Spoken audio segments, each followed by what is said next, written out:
This is the Thrive Podcast with Shiloh Missionary Baptist Church. And now, Pastor Fred Jeff Smith.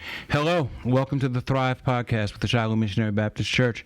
I'm Fred Jeff Smith, pastor of Shiloh, and I'm very happy that you chose to either view this on YouTube or listen to it on iTunes or Spotify. As always, we invite you to let us know how we're doing. You can write me at fredjeffsmith@cox.net, fredjeffsmith@cox.net. Tell us how you feel about the podcast, what we're talking about, the people that we're bringing on, how we can make it better, and we thank you for your input. I'm very happy today to welcome Mr. Jeremy Smith here.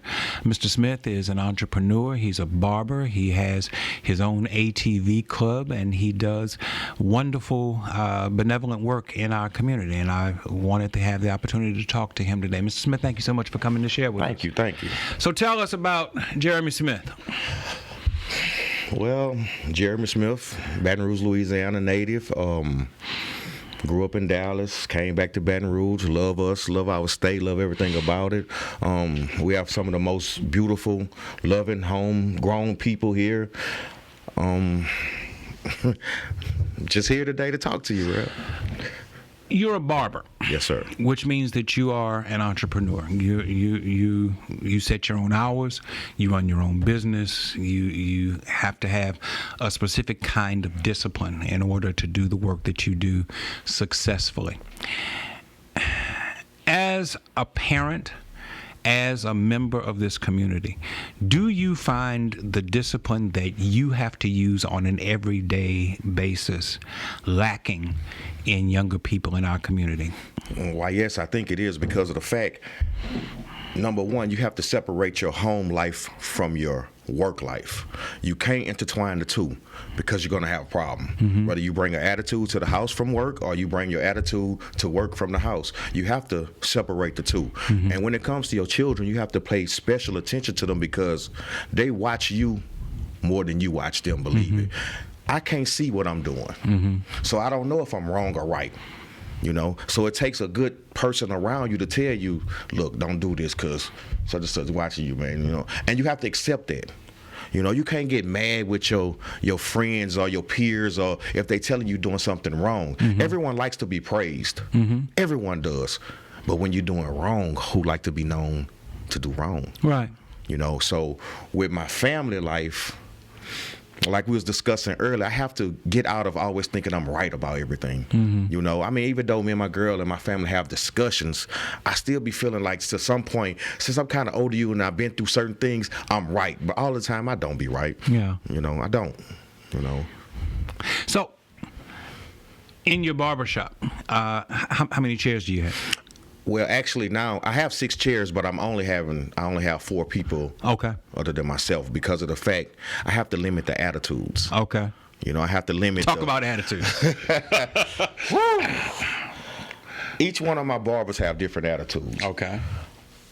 I thought you meant the customers. No, I'm talking about the barbers. I'm talking about my coworkers. Okay. All right. I normally set the tone through music. Okay. When I feel that spirit in there, I play gospel. Okay. You can ask any of them. I started off with gospel, and then we'll venture off into other things. But I try not to step on them as saying, well, I'm the boss, and this is no. That don't work like that because we all work together. Okay. We all make money together. Our boss sign checks. I don't sign nobody a check. Okay. If you don't work, you don't eat. I got you. You know, you're renting a space from me, and mm-hmm. I expect you to respect that space and the people around your space. Right. But like I say, sometimes everybody don't have a good day. Mm-hmm. You human. You don't have a good day all the time. Mm-hmm. Reb, you probably come here on a Sunday morning and don't really have a good day, but due to the fact you know what's going on, I'm gonna straighten myself up. Let me straighten my tie before. Let me put a smile on, even though I don't feel like smiling. That is correct. Let me, you know, because somebody watching me. That is correct. You know, yes. And that's just how I feel in the barbershop. If I may walk in later than them every now and then, but normally I beat everybody there. But if I walk in and I just feel that cutness in the air, mm-hmm. you know, I just start playing with people. Mm-hmm. I know I'm 42 and I'm supposed to, but I'll be like, Slab, you hungry? You look like you hungry. You know, yeah. I just, messing with Pat. Your Cowboys not doing too good. Speaking of, his Cowboys wasn't good, doing good in 3 weeks, and he wasn't. We've been in this 5 minutes and you've already slammed my Cowboy. Wow. his attitude was right for 3 weeks. I'm so happy they won. He back to himself, but just sometimes it's not everybody's day. So you have to be the tone setter. Okay. Even with gossip, you have to be the one to eliminate gossip because it's never gonna come back how it was said. I don't care who said it and how it was. It's never gonna come back exactly how it was said. So you have to limit those things in the barbershop. I don't want to know about nobody's business. The less I know, the better I am in life. Yeah.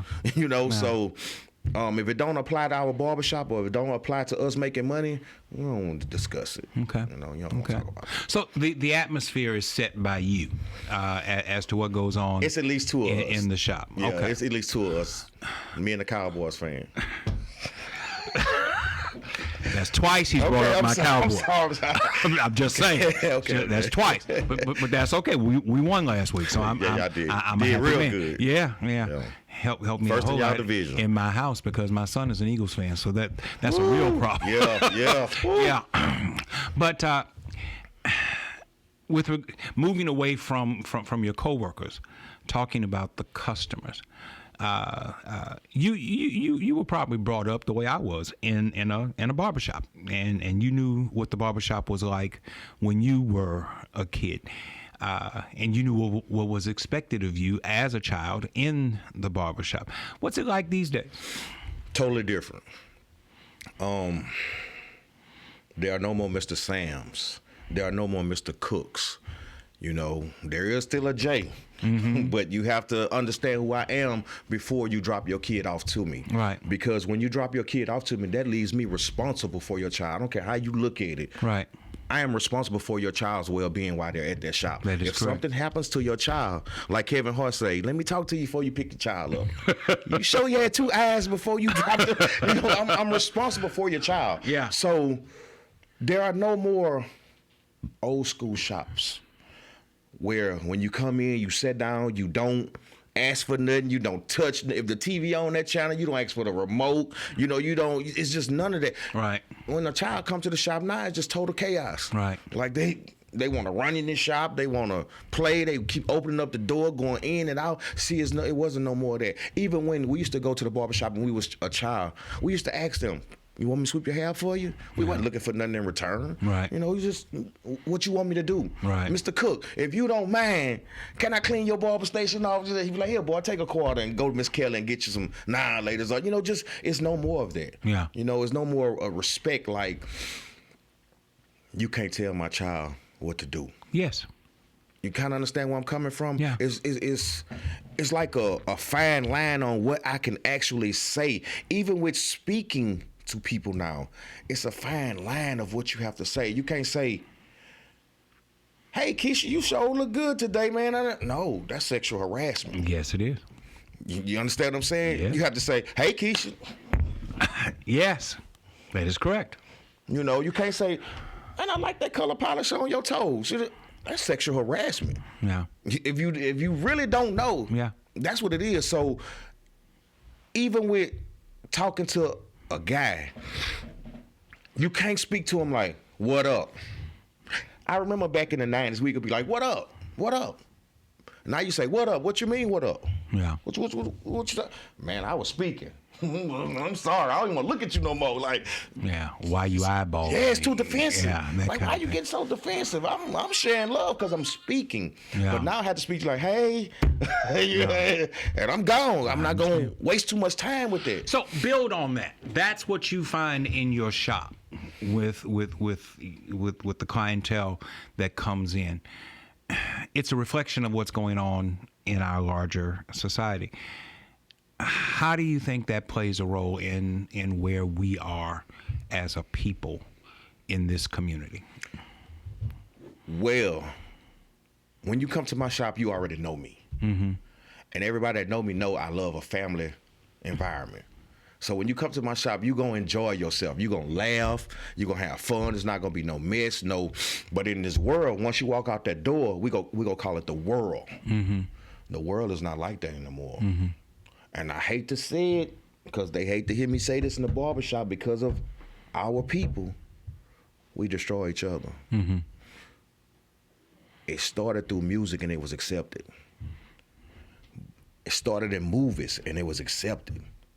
But when you start bringing it to your real life, you bringing a fake movie to your real life, you are hurting everybody around you with your attitude, with the way you move, the way you function. If I had an attitude, I wouldn't be here talking to you right now. T wouldn't have never picked me. J5 just gonna throw real off. I know T. I know him like a book. Yeah. T got a partner that I used to watch all the time. I call him serial killer. I used to want to be around him until I found out how nice he was. Like, Oh, we're gonna have to find out who the serial killer was. look at T. Like, I don't know about him, but he's nothing like that. Okay. You know, and until you meet people and you have a good discussion with, like they say, you don't know people till you live with them. Right. You don't know people till you start actually talking to them, man. And you have to break that. Look, man, you got to be mean when you with me. I agree with that. I'm good time. I'm fun. I find it interesting that you said it started with music and it was accepted and then it moved to movies. Do you find that our children read anymore? We don't. Is everything on a screen or, yeah. Our kids don't read anymore, and there's a whole world that is being missed because we don't take the opportunity to read. I imagine that it's very rare when somebody comes into your shop with a book and sits and waits their turn with a book. Maybe once a week. And I don't mean to be too stereotypical, but I just know that children these days would prefer to see it and to hear it than to sit down and read it. No more research. Yeah. I can tell you anything and you're going to believe it. Yeah. You won't research it. I remember Miss Thomas, my 5th grade teacher. I didn't know nothing about research because I never had to pick up an encyclopedia. I didn't even know what an encyclopedia was. We had a stack of them in my house because my mama worked in the school system. They was white and green, World Book encyclopedias. And then they came out with the blue set. Right. It was just books in my house.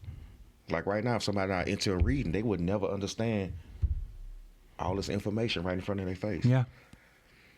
I had to look up information in an encyclopedia, and it changed my world because I found I got more out of reading and I got more out of understanding than you just telling it to me. Yeah. Yeah. Not only do we not read books, I find, and I have two sons, 24, 22, they don't want to read the newspaper. You know, I still get the daily paper. The paper comes to my house every day. I go outside, pick up the paper, bring it inside, read the paper. I can't get my kids, my young men, can't call them kids anymore, can't get my young men to read the newspaper. And it's a generational thing. They get all of their news off of the internet, off of their phones. And I can't convince them that not everything that they get off of their phone is accurate or complete. And so I think that there is a widening gap of an information deficit that exists within a generation of our children, and it plays into other things. It plays into attention deficit disorder. It plays into obsessive compulsive behavior. It plays into attitudes of defiance with regard to, oppositional defiance. I want to do it my way, and who are you to tell me that I can't do it my way? I think all of this plays a role in where we are with this generation of young people. What do you think about that? It goes back to what because you see it in the shop. It goes back to what we're saying.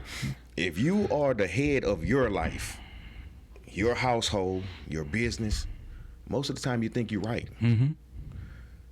It takes someone who's actually watching you to say, man, come here, let me holler at you, pull you to the side. Man, you know you're wrong. You made the wrong decision.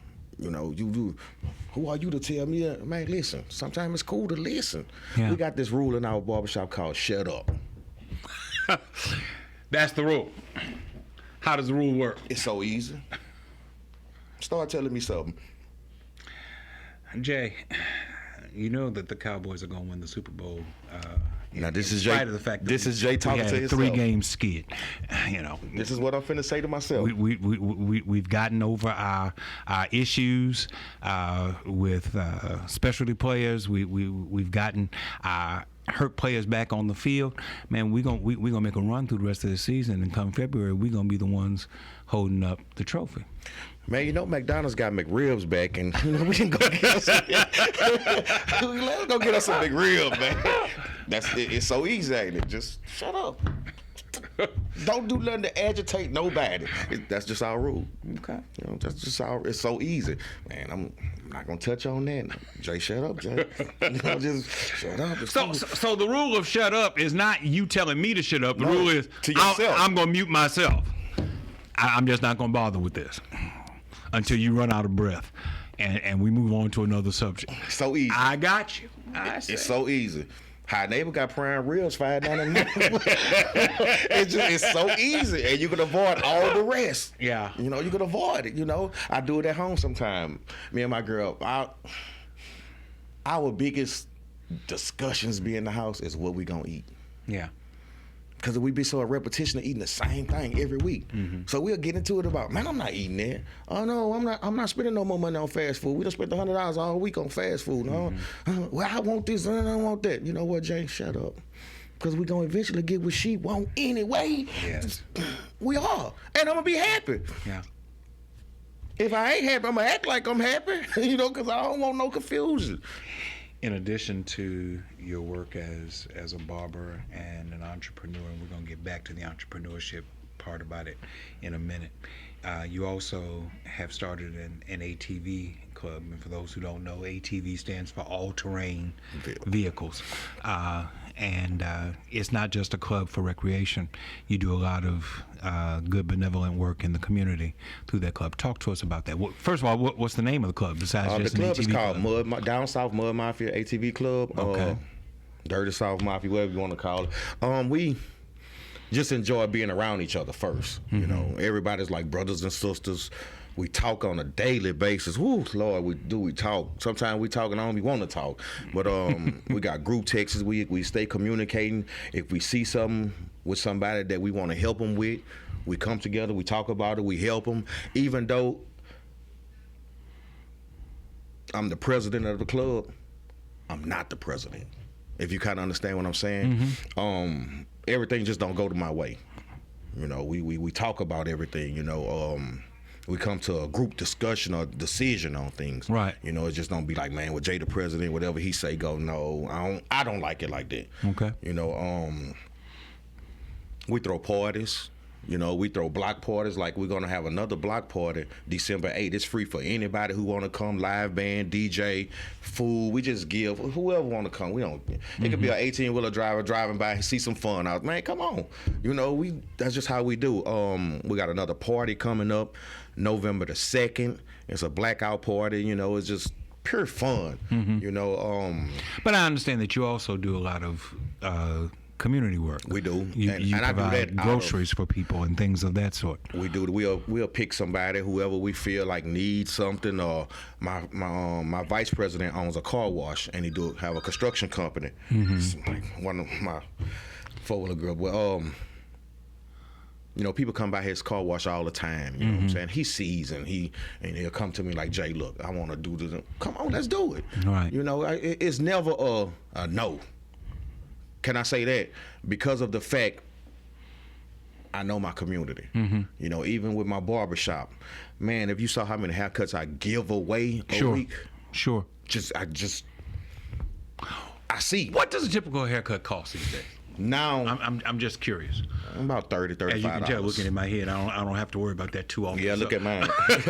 And all the good haircuts come out that barbershop. I be wanting me one so bad.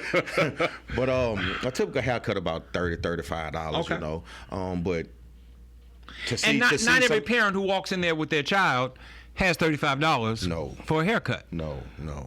And so then it becomes a question of whether or not you're going to let them leave without the haircut, or whether or not you're willing to extend your services. I'm not gonna let them leave because you took the time to come to my barbershop. Right. You know how many barbershops in Baton Rouge? Yeah. You know, it's over 100. Yeah. You know, and you took the time to come to my barbershop. I'm gonna make sure you leave, and you're gonna leave satisfied and happy, no matter who cuts your hair. Yes, sir. You know, and if I see I need to go extend my hand a little farther with something, I do that too. Yeah. You know, how y'all living, how y'all, you know, and I don't mean to be in your business, but I feel like God got me on this earth for more than just being me and caring about my family. Right. You know, I care about everybody's family because I remember going back to Mississippi in the summertime, everybody had gardens and we swapped out. You know, Mama Lena gave us eggs. We gave her cucumbers, okras, and tomatoes. Yeah. You know, we'll get lettuce from somewhere else. Or we'll get you know, it was love. And then on Sundays, everybody got together and cooked, and they came to one house. Right. Now I don't want to go to your house because I feel like you ain't clean enough. Or right. I don't like the way she act. Why? Yeah. That might end up being your best friend. Yeah. You know, so if we cut out the selfishness, we can give more. And it don't have to be material. It could be my time. Yeah.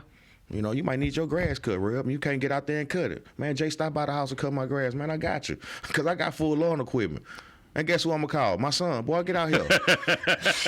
Let me supervise this job here, boy. you know, but that's just, you know, my time. You know, I love giving people my time. Yeah. It costs nothing. And I gained a friend. You chose to establish your shop in the 70805 zip code.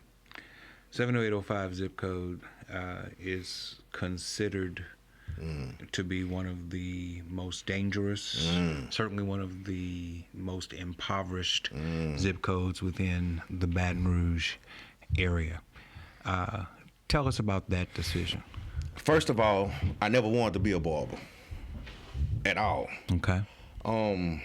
I just had so much corruptness in my life and doing so much. And I always give Brad Hitchens praise on this because when I got out of prison in 2005, he was like, Jay, we can't keep going like this, bro. Say, bro, man, won't you just come down here, cut hair in my barbershop, and just try something different? I was like, man, I ain't cutting no hair. You know, but it's slow money, but it's for show. Mm-hmm. And I sleep peacefully. Mm-hmm. So I worked in the barbershop with Brad for 2 years, and I enjoyed it. He sold me the barbershop, and he went and moved on to him another barbershop. Mm-hmm. So in 2 years, I stacked up my money. I didn't party. I didn't go out. I didn't buy no Jordans. None of that. Say that again. For 2 years, you saved. I didn't party. In order to have your own business. In order to have my own. Every time they was going out of town to hair shows, I let them know I couldn't go, and they knew I could go. Because they standing on side me watching me cut hair. They know I got money. But my money was for a different purpose. Mm-hmm. You know, because if I don't own nothing, what can I give my children? I'm not leaving them no insurance policy. That's the typical black man. Just leave them insurance money. No, I'm leaving y'all land. I'm leaving y'all property. I'm leaving you something that you can build on for yourself. Yeah. And even if you don't want it, well, sell it. Yeah. You know, because barbering probably not going to be for you, but I'm leaving you something instead of insurance policy. Right. You know, when most, I'm not going to say most because I don't know what half of the people have, but most black people that I have talked to in my barbershop, their insurance policy go up to $25,000. Yeah. After your funeral, say you have 2 kids, that's nothing. Yes. You know? I don't want to just leave my kids no $100,000 insurance policy. That's nothing for 3 children. Right. You know, that's not even nothing where you can start off buying a house, but you can't buy a house. I have bought my house that is for my children. Mm-hmm. You will always need a place to lay your head. You can't sell it. Mm-hmm. You know, it's just so much that, you know, now that I'm older, I think about compared to when I was younger. Mm-hmm. When I was younger, I always wanted to have the latest of everything. Mm-hmm. That stuff get old and it depreciates. Property don't appreciate, you know. Owning stuff, it means a lot, but if you don't have your name on it, it means nothing. Yeah. You know. And you didn't learn that in college? No. You learned that through life experience? Life. From winning and losing. Mm-hmm. you know. But I always felt I was a winner because I wake up every morning. I would lose investments, but I would wake up another morning to make. Kind of understand? Yes, sir. You said that a typical haircut costs between $30 and $35. How many haircuts can you do in an hour? I'm just trying to do some math in my head. It depends on how fast I want to work. I can do at least 3 to 5. Okay. Let's if my shop is busy and I have the heads in there to cut, because Tuesdays and Wednesdays is my slow days. You know, so I'm not gonna make that. Right. You know. But I'm just trying to make a point for those who might be listening or viewing. $35 a head. Let's take the middle number. You said between 3 and 5. Let's take 4. That's $140 an hour. $140 an hour. If the heads are in there for you. Cutting hair. Yes, sir. And you cut for 8 hours a day? So sometimes we're talking 12, sometimes 8 to 8. It depends. See, like a Friday and Saturday night, you're not going to get off at 8 o'clock. You're going to be in there till about 10. Okay, well, once again, I said 8, you said 12. Let's take the middle number. Let's say 10. That means that you have made $1,400 in a day. One day, $1,400 cutting hair because you have a skill and because you have the discipline to employ the skill. That's a life lesson. Yes, sir. For young people who are out there doing nothing and complaining, I ain't got nothing to do, won't nobody hire me, won't nobody give me a job. I believe that part of the weakness of our generation, of this generation of African American people, is that nobody is pointing them in the direction of entrepreneurship. When I was a kid, go to high school, go to college, get a good job, stay in that job for 30 years, get a pension, retire, and that's the way you're going to live your life. This generation of black people, number one, they don't want to stay in the same job for 30 years. They don't want to stay in the same place for 30 years. But we are satisfied with a middle management job working for somebody else rather than working for ourselves. Now, working for yourself takes what you have described. It takes discipline. And it takes having a skill and being tenacious enough to make that skill work for you. But you can make it if you have that kind of discipline. And that's why I go back to the fact that that kind of discipline is missing in so many of our young people today. It's all about quick money today. It's not about the long term. You're much happier with the long term than that quick money. Mm-hmm. You can't eat, you can't sleep, you're constantly on the go. You know, it's a hustle. And you think you're winning because you haven't got caught yet. See, getting caught is the real, this one, the real finna begin. Yeah. That little hustle money, you got to pay a lawyer. Yeah. Once you pay the lawyer your court fees, you back broke again. Yeah. So what you gonna do? It's so easy to go to work every day. I be happy going to work. Yeah. I don't have to worry about nothing. I don't have to worry about watching my back. Like they say in the day, I don't watch my back. I don't have to watch my back. God got my back. I need to see where I'm going. Yeah. You know? Yeah. You know, you always have to save. I tell my son all the time, if you make 100, put 95 up and live off $5. Dad, I gotta put them. Well, stop limiting yourself where you go in your car. If you're burning that much gas, limit yourself. Do you have to go here? I'm going by my partner houses. Your partner ain't trying to come see you. I have a different way of thinking. If my friends ain't trying to come see me, what I want to go see them for? I agree. You know, family members too. You ain't making your way to my house. Well, I got to keep making my way to you for? Yeah. I'm going to save my little coins. Yeah. I'm going to sit right here on this couch and I'm going to eat food out the refrigerator. Tired of going out spending money, you know? Yeah. Way of life, you know. I find that way of thinking to be so rare these days. Young people, as you say, are into quick money, which generally means into doing questionable things in order to achieve the quick money. But I do think that part of what our parents taught us. I know what my parents taught me. Go to school, go to college, get a degree. That's your pathway to success. That's true for some people, but it's not true for everybody. And it does not mean that because someone doesn't go to college that he can't be successful. A lot of people out here who have skills but not a college degree are making a whole lot more money than people who have college degrees. If you're a plumber, you're making some money. If you can fix air conditioners, you're making some money. If you can cut hair, you're making money.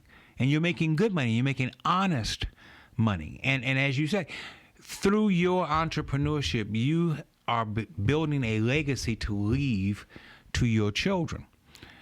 And in many cases, those people who went to college, and God knows I'm not putting down college, I'm not putting down education, but in many of those cases, all they have made is debt. And they're not going to be able to climb out of it for a long time.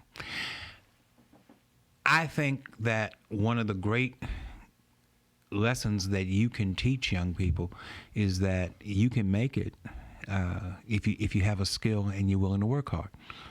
Right. I tell a lot of the younger guys, learn how to use a tape measure. And they be asking me, why? Man, buildings are coming up everywhere. Yeah. You think all those cats out there have a degree? No. Yeah. Start off as a labor helper. Work your way up to a foreman. Yeah. It can be done. Yes, it can. My teacher, Mr. Green, in high school taught me how to use a tape measure. When the flood happened, I almost built my old house by myself. You know, I got a lot of things that's missing, but I done it myself. Yes, sir. And I love walking into my house knowing I done it myself because I learned this from someone who was willing to give me his knowledge. Yeah. The worst thing you could do is give a kid the information and they don't use it. Yeah. That's hurtful. That's like having 7 degrees and don't even have a job in your field. You know, that's hurtful. Like, man, I gave you the information. Why you didn't use it? Right. I know how to do this, and that's why 7 screws missing. Yeah. Them screws supposed to be in that car, but you know everything. Go back and read the instructions. Yeah. You scared?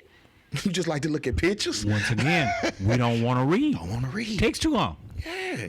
You know. The newspaper going to give you way more than Channel 9 News going to give you in that morning. Absolutely. They're going to give you way more. You just got to dig in there and find it. Yeah. Scared of research. I told you I was scared at one time. Miss Thomas showed me a big old encyclopedia. I was like, what's that? She showed me how to work it. Yes, sir. I don't mind digging up my information, especially if I want to know. Church life. Uh-oh. You told us before we started recording that while you attend several churches, your membership is with Beacon Light Baptist Church. It's not my membership. I just go there. You just go there. Yeah, okay. Yeah. What do you think about the relationship that younger people have with the church today, as opposed to when you were coming up? See, when I was coming up, you had to go to church. Mm-hmm. It wasn't no, my stomach hurt. Your stomach gonna hurt laying on that back pew.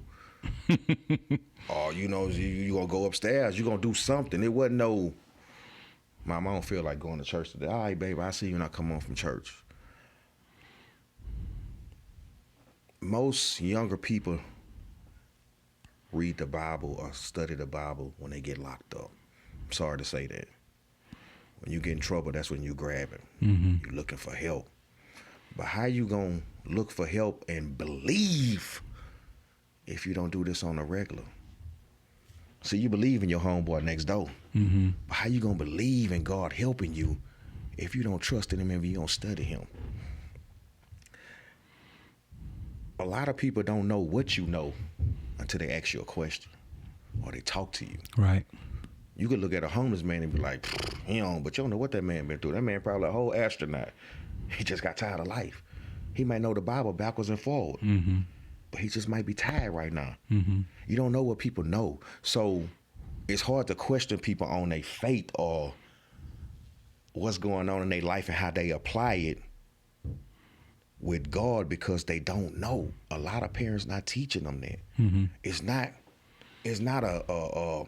not like going to school every day.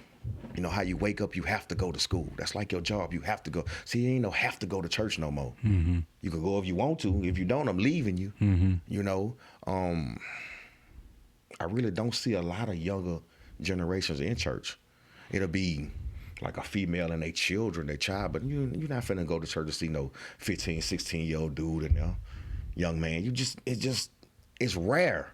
Well, it's interesting you bring that up, because one of the things that I have noticed is that men are teaching their sons that church is for women by virtue of the fact that they don't go.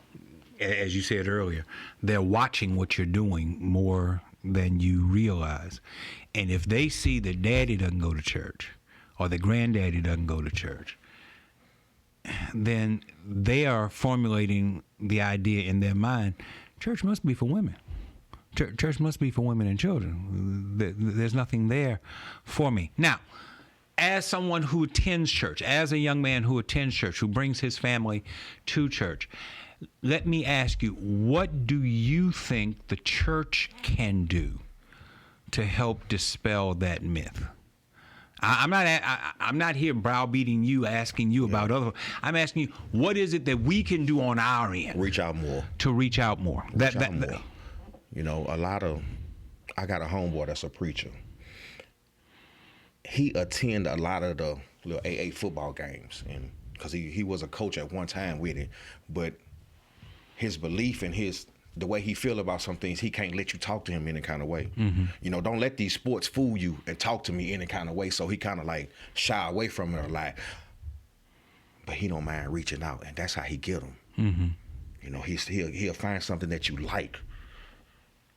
My pastor, when I was younger, named Pastor Eddie Salsa at Ebenezer Baptist Church. I know Reverend Salsa very well. Boy. Yeah. He done whooped him a few times, too. Telling you, he don't play that red man. He's a fine man. Yeah. He knew how to get us, and let me tell you how he got us. Y'all want to play basketball?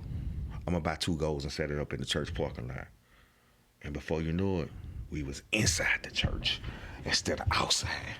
And I was like, man, how we started off playing basketball? But we in here now. Yeah. Genius. I'm going to get what you like. And I'm going to let you play a few games, but I'm going to come in and show you this first. Let me show you this right here. Give us a couple of verses, tell us study them. Now y'all go back outside and play basketball. Genius, pure genius. Yeah. Y'all like hot dogs and hamburgers? Man, y'all come by the church right quick. Before you know, we got a weed eater in our hand. Lawnmower. He was a genius. Yeah. You know, he knew how to get us, and we wanted to be around him. Man, we used to go spend the night at Pastor House. His son Heyman played drums. Heyman didn't mind us playing on his drums, but just not too much. But he was winging us for somebody else to learn to play the drums. Yeah. Genius. So we need to do more in the way of outreach in order to find out what they like. Yeah. No video games, though. It's fake. You know, you don't want to put that fake part into it. If y'all want to play something, we're going to play outside. We're going to play some. Now, you know you're talking to a guy who loves video games. Right? Well, maybe you didn't know. I'm a guy who loves video games. But I'm listening to what you're saying. Cut it short. It's just like a video game, too. Mm-hmm. Put y'all cell phone up. Put it over there. Come over here, let me talk to y'all. See, that's a distraction. Mm-hmm. I don't want no distractions. If I was a preacher, I wouldn't even allow cell phones in my church. I see too many people showing live videos of church now. That bothers me. So what you concentrating on, likes instead of my sermon? Or you concentrating on my sermon to get likes? What it is. Mm-hmm. But that would be me. That's interesting. Because we do live streaming here, and we have screens all in the church, but that's an interesting point. There was a time when you had the thing, please silence your cell phones when you come to church. These days, everybody has their phone out. They don't bring a physical Bible with them. They read the Bible on their phone, things of that sort. But you're saying that from your point of view, it might be a good thing to limit. It's a distraction. Interesting. What else? I could talk all day on whatever you want me to. Well, just give me a third idea. Because I've got one other question that I want to ask you. What do y'all do for the sick and shut in? A lot. We have a comfort and care ministry that deals with the sick and shut in our congregation. We go to nursing homes twice a month. We feed the homeless. That's not sick and shut in, but we do feed the homeless once a month. And we have a prison ministry. So we have a number of ministries in place to deal with elder care and senior care in the church. In fact, we have on staff a paid minister of comfort and care. Her assignment is to deal with seniors within our congregation. That's what I focus on, because of the fact you was here before me. Mm-hmm. In some way in life, we learned something from our elders. Mm-hmm. Whether it was down the street, around the corner store lady, whatever, you learned something. So that's what I mainly like to focus on. Kids, it will get out of touch with you before the blinking of an eye because of their parents. You can only do so much for a child. Even with them coming to my barbershop, it's a limit to what I could do to help you. But see, what elders is more love. Mm-hmm. You've been here before me. I gotta pay homage to that. I got to. I got to. That's how I feel about all my elders that I deal with. I gotta pay homage to you. You made this way for us. Yeah. I don't know what was your struggle, but you made this way for us.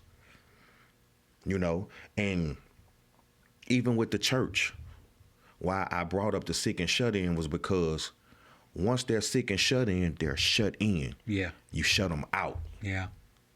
And it's a true saying, if you're out of my sight, you're out of my mind. Yes. We was thinking about, they have this nursing home up off Thomas Road. I remember when I was young, we used to visit that nursing home from a school project that we had with White Hills Elementary. Mm-hmm. Those people were so happy to see people they didn't know. Right. I'm going to say this. Sometime when you go home, you can get more love out your dog than your children. That's true. Them people show you more love and don't even know you. Just happy that you, hey, how you doing? What's going on with you? This and that. Give them a cupcake or, just share your time. They show you love. Yeah. You can't get that out of no teenager now when you go home. Like, hey, man, how you doing? What's up, Dad? Yeah. Lord knows don't have no camera installed in your house in the kitchen. If you see how many times your refrigerator open, you'll be mad. So, I feel like everybody should just get out the house more and go visit a nursing home or two. That's nice. You came back here from Dallas. You planted your flag in Baton Rouge. You have 3 children, you told me, ranging in age from 21 to 8, I believe is correct. Witnessing what goes on in Baton Rouge, and I ask this question of every guest that I have, would you want your children to stay in Baton Rouge? No. I have a 10-year-old stepdaughter. I forgot to mention her. That's my baby. Oh, stop. At her school, Westdale Middle, earlier part of the year, little guy brought a gun. A couple months ago, said it was bullying. Little guy killed himself, hung himself. Then just last week again, another gun at the school. That bothers me. Mm-hmm. It brings me back to when my partner Derek, he went to a Catholic school. He don't never want to tell me what school it was. He said, man, we had more suicides and attempted suicides and violent acts at a Catholic school more than a regular school. He said his mama took him out of there and sent him to Lehigh. It makes me wonder what is actually going on. Mm-hmm. Kids are supposed to be kids. I could never remember a time ever in my life as a child bringing a gun to school or wanting to hurt somebody or harm myself. As a child, Man, you want to be the greatest basketball player. You want to be the greatest football player. You have so much love. How could you have hate? So what's going on at these schools nowadays? I know they hate to hear me say it. Man, that rap music don't make it no better. It's teaching violence. They idolize it. Mm-hmm. If you don't get you a body, you can't be a part of this clique. You know, getting a body is killing somebody. Look how somebody getting killed every other day. Yeah. I don't care for that. I thank God my barbershop never been robbed. Never nothing ever happened bad at my barbershop. And I thank God because he know who I am. And he know where I stand. You know, I help you before I harm you. Yes. And then if it's time to harm you, I'm still going, you know, let's rethink this. What you drank? Let me go buy you something. Let me, you know, just try to diffuse the whole situation. And with that being said, it's no more diffusing. It's more fire being added now. Mm-hmm. You know, it's okay to hurt people now. It's okay to be mad. I feel like when somebody got you mad, you lost. When you gonna resort to fighting, you lost. Yeah. I don't care if you won the fight or you lost. You resort to hurting somebody. Now you got to deal with some other stuff. You know, you're going to have to deal with court. You're going to have to deal with police. It's something going to happen that you're going to have to deal with. And in Baton Rouge, I'm just going to not say it's all around the world, but just here, it's hard for you to raise your children, man. It's hard because you do more defensive talk. Like, you ever been to a karate class? I done watch karate. They teach you defense first. Right. You more about defense now. Like, I don't want you to walk to the store. Well, Daddy, we used to walk to the store. Not today. Yeah. I don't want to take you to the state fair. Why, Dad? Because they shooting at the state fair now. Yes, they are. You know, I don't know if I want to take you to that church. Man, they coming to the church, fighting in the church now. Like, man, where the respect went? Yeah. You know, where the love went? Well, first, let me ask you where the love went. I agree. No more praying for each other no more. Man, I remember we lived off them prayers. Yes. I don't know who was praying for me, but somebody was praying for me. Yes, sir. You know? I was telling one of my partners the other day, they was talking about going to Angola Rodeo. I'm not going there. He was like, why? Man, you on some superstition. I ain't on no superstition. I just don't want to go there to see no rodeo. They got a black rodeo, go to the Gonzales Expo. Yeah. I don't want to buy no arts and craft. Yeah. I can go to Home Depot and get a rocket chair. I just don't want to be, that's devilish. I don't want to be around it, you know? I believe in it. Like, I just don't want to be around there. If I see trouble brewing, I'm leaving. Yeah. I don't care if I just put my fresh clothes on to come here. I can see a heated argument. It could be over a chicken wing. Man, I'm gone. I just don't. I understand. It happens too fast. And it always happens to the wrong people.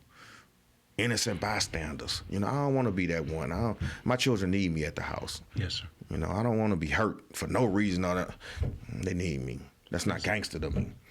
Gangsters taking care of my children, paying their electric bill so they can use them lights another day. Gangster to me is paying their water bill so they can take a good bath. Got clean sheets on. That's gangster to me. Gangster ain't trying to prove how tough I am because I'm not tough. T told you. I'm a teddy bear, man. I don't do none of that. I just want to raise my children to be happy, you know. But you have a powerful work ethic, and you have your mindset towards your children and your future.